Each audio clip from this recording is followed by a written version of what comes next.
Puspusan na ang ginagawang relief efforts ng pamahalaan para sa mga apektado at naapektuhan ng Bagyong Christine. Kumuha tayo ng pinakahuling update mula kay Department of Social Welfare and Development Assistant Secretary Irene Dumlao. Magandang gabi po.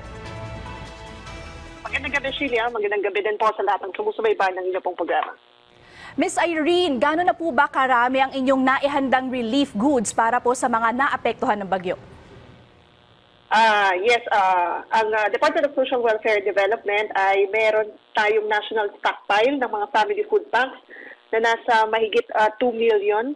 And ito ay matatagpuan sa iba't ibang lugar sa ating bansa.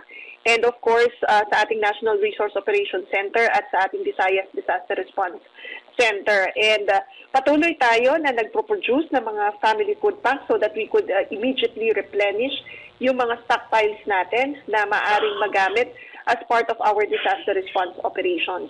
So nabanggit ko na meron na tayong naka-preposition in various parts of the country dahil meron tayong mga existing relief prepositioning agreements with local government units, kung kaya nga po nagagamit natin ang kanila po mga warehouses at doon po tayo nakapag-preposition so that anytime that the local government units would request for augmentation support from the national government ay madali po nating maipapadala ang mga food packs natin.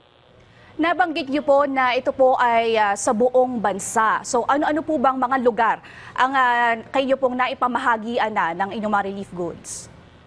Sa kasalukuyan, meron na tayong natanggap na report o ulat mula sa ating Field Office 5 na kung saan nga as of 12 noon today ay a total of 199,000 pesos worth of relief assistance were already provided to affected families and individuals. Meron po tayong mga na-assist din na nasa mga evacuation centers na at meron ding mahigit 2,500 na mga individuals na na-stranded sa mga ports dito po sa Kabikulan. May specific areas po ba kayo na tinutukan? Of course, buong bansa ang tinitingnan natin na potentially will be affected by Typhoon Christine. But of course, batay na rin dun sa ating pakikipag-ugnayan sa pag-asa and of course, yung ating koordinasyon with our field offices and the local government units, tinututukan natin ito pong Region 1, Region 2, Region 3, Calabarzon, Mimaropa, and of course, yung Region 5 and Region 8. At we're coordinating now with our field offices. We're gathering information from the ground when it comes to our disaster response operations. Gaya nga ng nabanggit ko, meron naman na po tayong mga naka-preposition in various parts of the regions na nabanggit ko. But we just like to continue assuring our local partners, the local government units, that the help from the government is ready and we're ready to provide augmentation support to the local government units. Huling katanungan na lamang po, ang Albay ay nagdeklara ng state of calamity.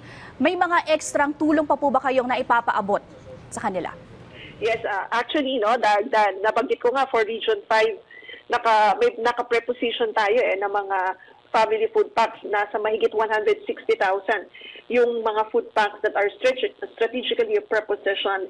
And ito yung mga gagamitin natin at ginagamit na po natin as part of our disaster response operations. At kung kinakailangan naman po na magdagdag pa ang ating NROC or ang ating BDRC, yan naman po ay isasagawa ng DSWD. At any rate, continues yung coordination ng ating Field Office 5 doon sa mga local officials dito sa region para makapagpahatid tayo ng mga karagdagang pang mga food packs, Sheila. Maraming salamat, DSWD Assistant Secretary Irene Dumlao.